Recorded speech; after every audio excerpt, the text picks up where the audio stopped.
آئیے سورہ بقرہ کی ابتدا کرتے ہیں۔ بسم اللہ الرحمن الرحیم۔ اللہ کے نام سے شروع جو بہت مہربان رحمت والا۔ الف لام میم۔ تفسیر نعیمی جلد اول صفحہ نمبر 112 پر مفسر شہیر حضرت مفتی احمد یار خان نعیمی علیہ رحمہ لکھتے ہیں، سورہ فاتحہ کو الحمدللہ سے شروع فرمایا، جس کے معنی اس قدر ظاہر ہیں کہ بچے بھی جانتے ہیں اور ہر شخص سنتے ہی اس کے سمجھنے اور جاننے میں کچھ تعامل نہیں کرتا، لیکن سورہ بقرہ کو الف لام میم سے شروع فرمایا، جس کے معنی میں عام لوگ تو کیا، بڑے بڑے علماء اور اولیاء بھی حیران ہیں۔ اس میں اس طرف اشارہ ہے کہ قرآن پاک بعض لحاظ سے بہت آسان ہے اور بعض اعتبار سے سخت مشکل۔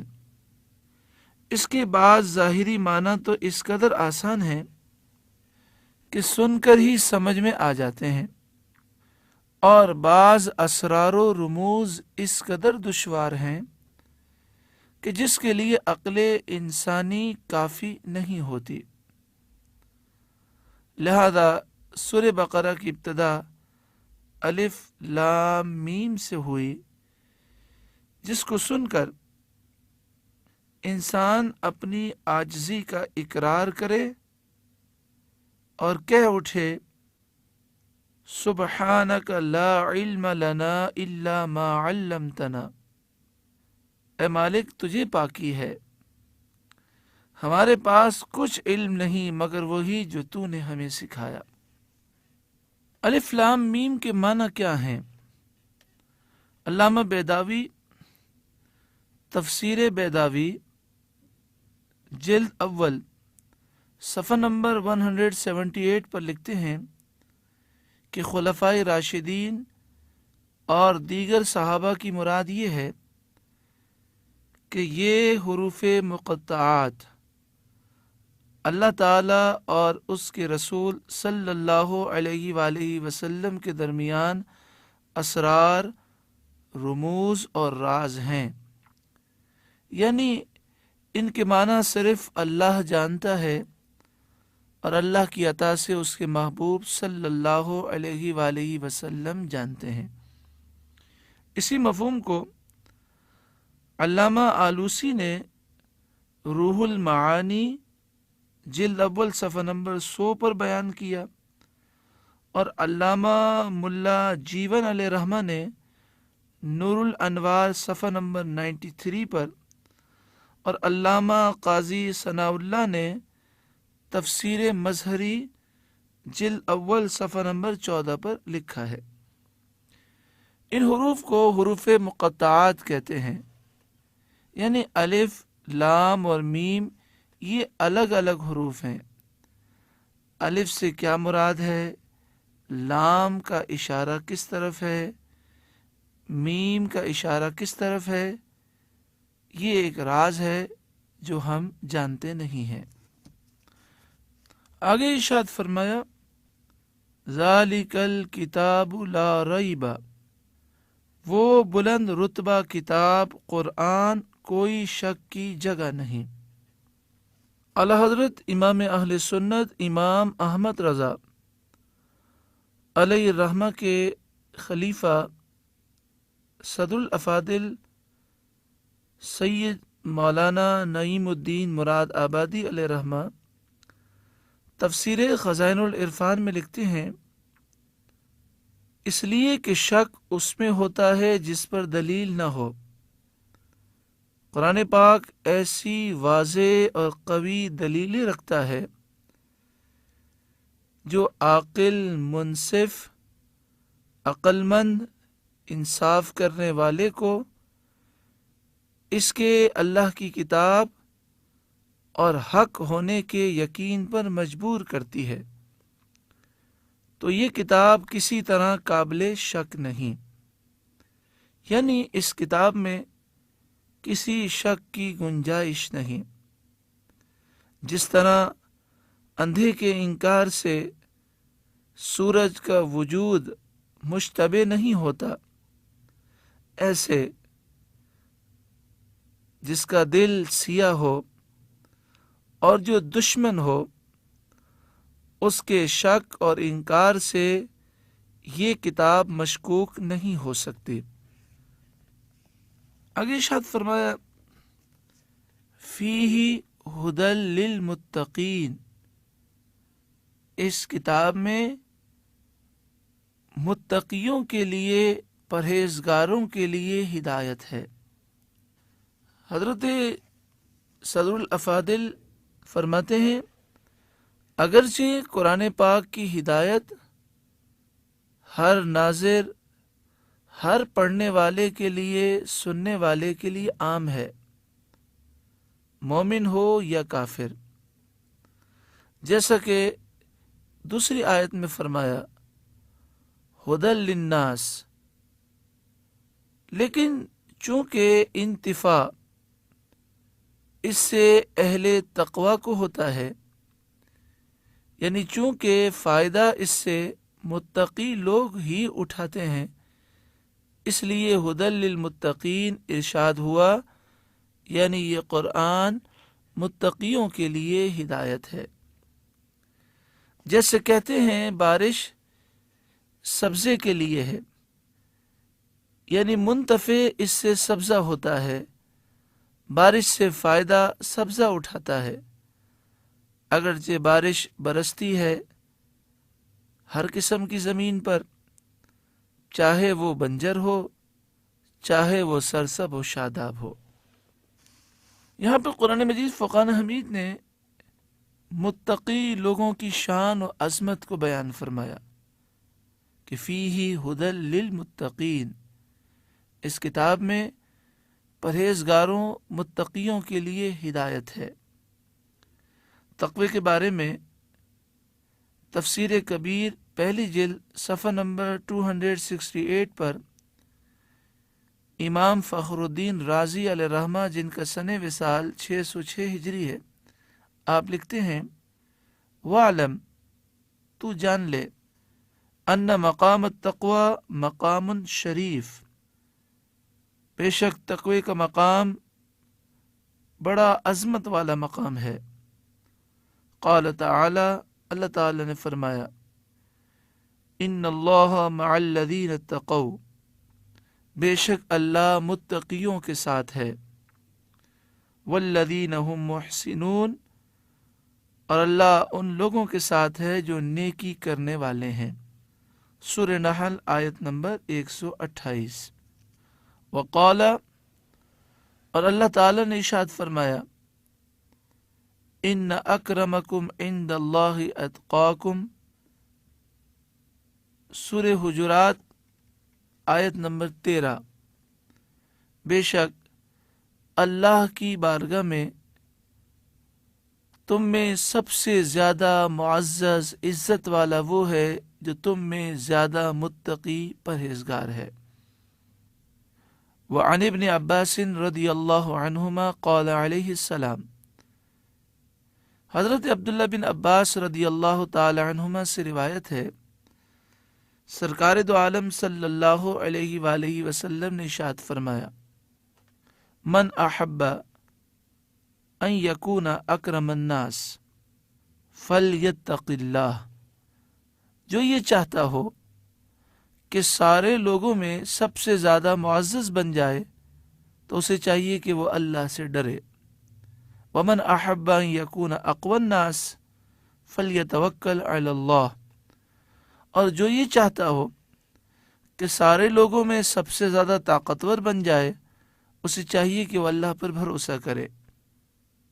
ومن احب ان یکون اغنی الناس، اور جو یہ چاہتا ہو سارے لوگوں میں سب سے زیادہ غنی ہو جائے، فلیکن بما فی ید اللہ اوثق مما فی یدہ، تو جو کچھ اس کے پاس ہے اس سے زیادہ بھروسہ ان نعمتوں پر کرے جو اللہ کے پاس ہیں، یعنی اللہ کی عطا اور اللہ کی نعمتوں پر اور اللہ کی کرم نوازیوں پر وہ زیادہ اعتماد کرنے والا ہو۔ تقوی کس کو کہتے ہیں؟ امام فخر الدین رازی علیہ رحمہ لکھتے ہیں وقال علی بن ابی طالب، حضرت علی بن ابی طالب رضی اللہ تعالی عنہ نے فرمایا التقوی ترک الاصرار علی المعصیت، تقوی گناہ پر اصرار کو چھوڑ دینا ہے، یعنی گناہ پر انسان ضد نہ کرے، گناہ کو چھوڑ دے۔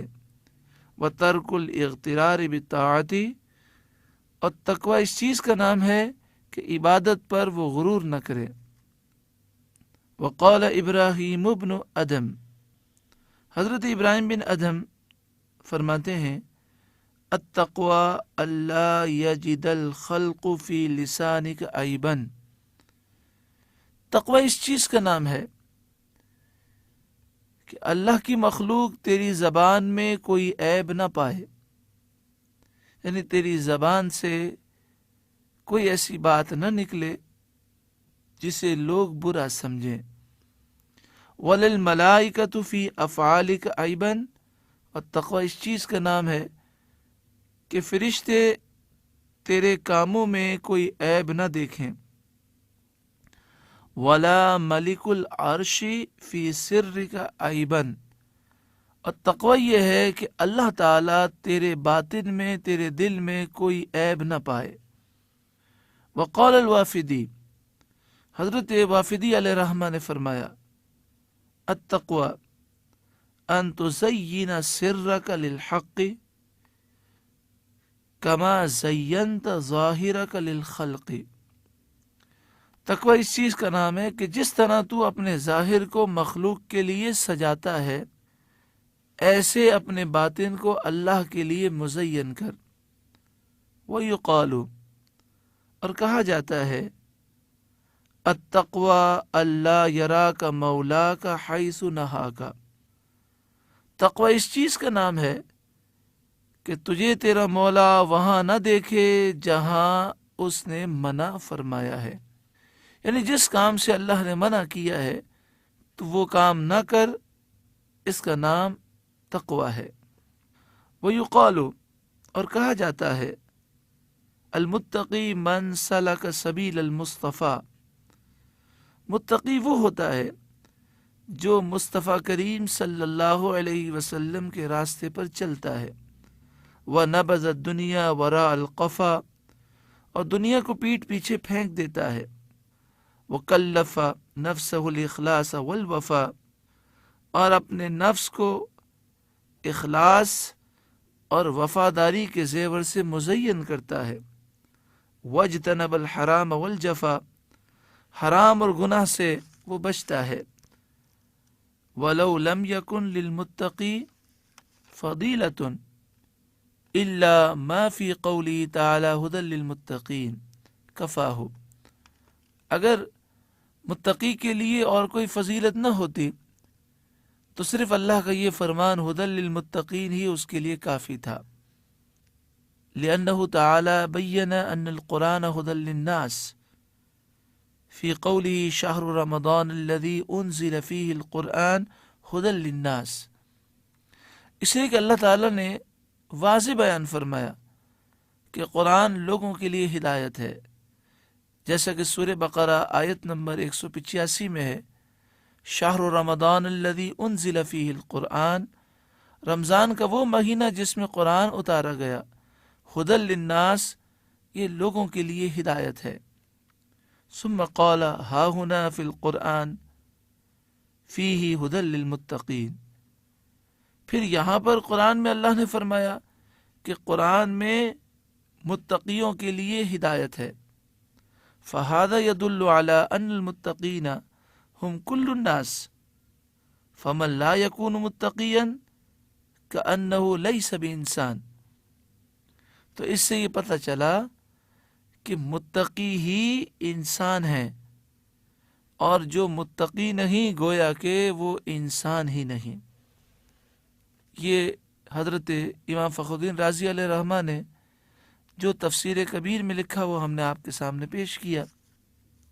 قرآن مجید فرقان حمید نے کئی مقام پر تقوی کا حکم دیا۔ سورہ آل عمران آیت نمبر 102 میں ارشاد ہے، یا ایہا الذین آمنوا اتقوا اللہ حق تقاتہ، اے ایمان والوں اللہ سے ڈرو جیسا کہ ڈرنے کا حق ہے۔ سورہ تغابن میں ہے، فاتقوا اللہ ما استطعتم، جتنا ہو سکے اللہ سے ڈرو۔ سورہ انفال آیت نمبر 29 میں ہے، ان تتقوا اللہ یجعل لکم فرقانا، اگر تم اللہ سے ڈرو گے تو اللہ تمہارے لیے فرقان پیدا کر دے گا، یعنی اللہ تمہیں وہ قوت دے گا کہ جس سے تم حق اور باطل میں فرق کر سکو گے۔ وَيُكَفِّرْ عَنْكُمْ سَيِّئَاتِكُمْ، اور اللہ تم سے تمہاری خطائیں مٹا دے گا۔ وَيَغْفِرْ لَكُمْ، اور تمہارے گناہ بخش دے گا۔ وَاللَّهُ ذُو الْفَضْلِ الْعَظِيمِ، اور اللہ بڑے فضل والا ہے۔ احادیث طیبہ میں بھی تقوی کے بے شمار فضائل ہیں۔ امام بیہقی شعب الایمان چوتھی جلد صفحہ نمبر 242 میں حدیث نمبر 4942 میں لکھتے ہیں، اور مشکات شریف حدیث نمبر 4866، وعن ابی ذر رضی اللہ تعالیٰ عنہ قال، حضرت ابو ذر رضی اللہ تعالیٰ عنہ سے مروی ہے، دخلت علی رسول اللہ، میں رسول اللہ صلی اللہ علیہ وسلم کی بارگاہ میں حاضر ہوا، فذکر الحدیث بطولہ الی ان قال قلت، پھر آپ نے پوری روایت بیان فرمائی اور تفصیل سے پورا واقعہ بیان فرمایا کہ میری حضور سے کیا گفتگو ہوئی، یہاں تک کہ آپ فرماتے ہیں، قلت، میں نے عرض کی، یا رسول اللہ اوصنی، یا رسول اللہ مجھے نصیحت فرمائیے۔ قال، اب صلی اللہ علیہ وسلم نے فرمایا، اوصیک بتقوی اللہ، میں تمہیں اللہ سے ڈرنے کی نصیحت کرتا ہوں، فَإِنَّهُ أَزْيَنُ لِأَمْرِكَ كُلِّهِ، یہ اللہ سے ڈرنا اور تقوی ایک ایسی چیز ہے کہ تیرے تمام معاملات کو یہ مزین کر دے گا، خوبصورت کر دے گا، اور یہ سب سے زیادہ مزین کرنے والا ہے۔ قلت زدنی، میں نے عرض کیا، رسول اللہ اور نصیحت فرمائیے۔ قال علیک بتلاوت القرآن و ذکر اللہ، تو لازم پکڑ لے قرآن کی تلاوت اور اللہ کے ذکر کو۔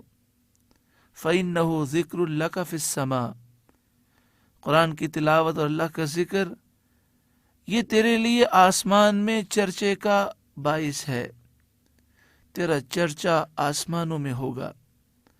وَنُورٌ لَكَ فِي الْأَرْضِ، اور زمین میں تیرے لیے نور ہے۔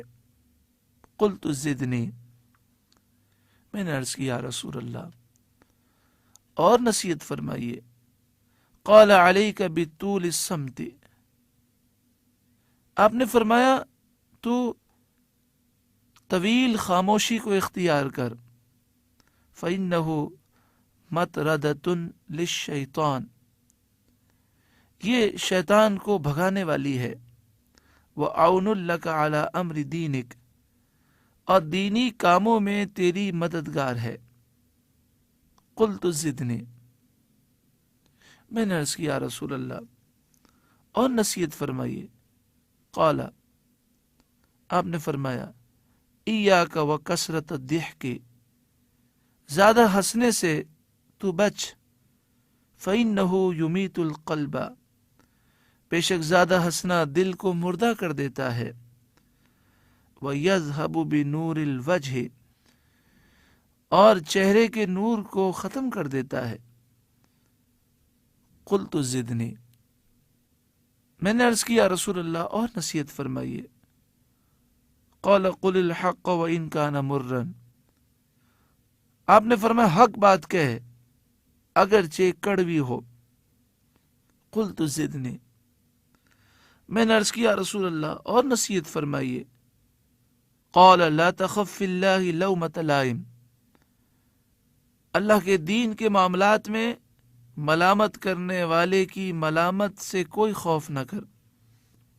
قلت زدنی، میں نے عرض کیا رسول اللہ اور نصیحت فرمائیے۔ قال لیحجزک عن الناس ما تعلم من نفسک، آپ نے ارشاد فرمایا تمہیں لوگوں سے وہ بات منع کرے جو تم اپنے نفس میں جانتے ہو، یعنی لوگوں کو ان عیوب پر ملامت نہ کرو جو خود تم میں موجود ہیں۔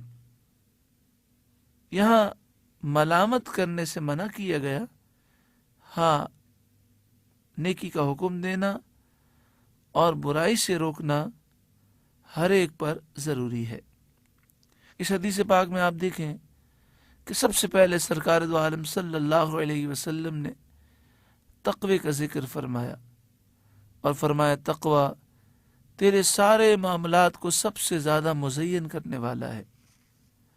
مسلم شریف دوسری جلد صفحہ نمبر 317 حدیث نمبر 2564، حضرت ابو ہریرہ رضی اللہ تعالیٰ عنہ راوی ہیں، سرکار دو عالم صلی اللہ علیہ وآلہ وسلم نے ارشاد فرمایا وَكُونُوا عِبَادَ اللَّهِ إِخْوَانًا، اللہ کے بندو بھائی بھائی بن جاؤ۔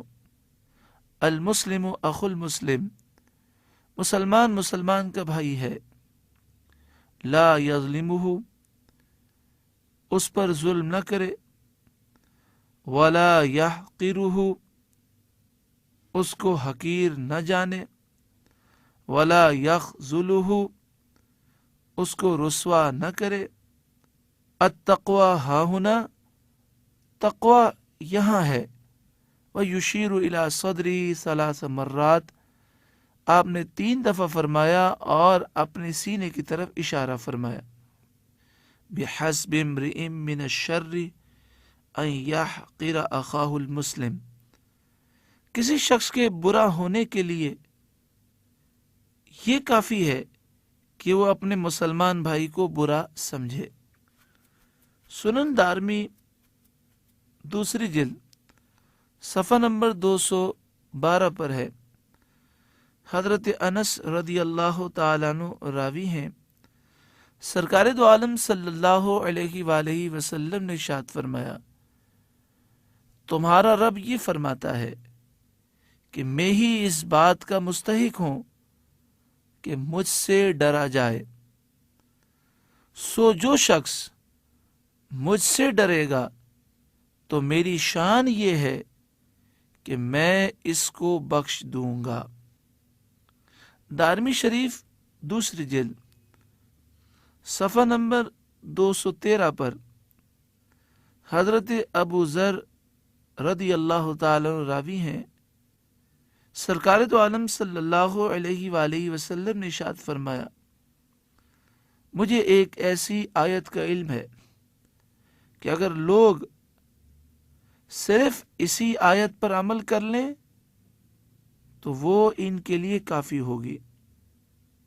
پھر آپ نے سورہ طلاق آیت نمبر 2 کے آخری حصے کی تلاوت فرمائی وَمَن يَتَّقِ اللَّهَ يَجْعَل لَّهُ مَخْرَجًا، جو شخص اللہ سے ڈرتا ہے اللہ تعالیٰ اس کے لیے مشکلات سے نکلنے کا راستہ بنا دیتا ہے۔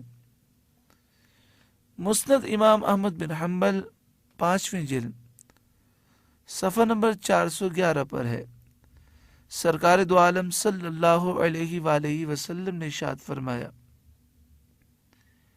اے لوگوں سنو، تمہارا رب ایک ہے، تمہارا باپ ایک ہے، سنو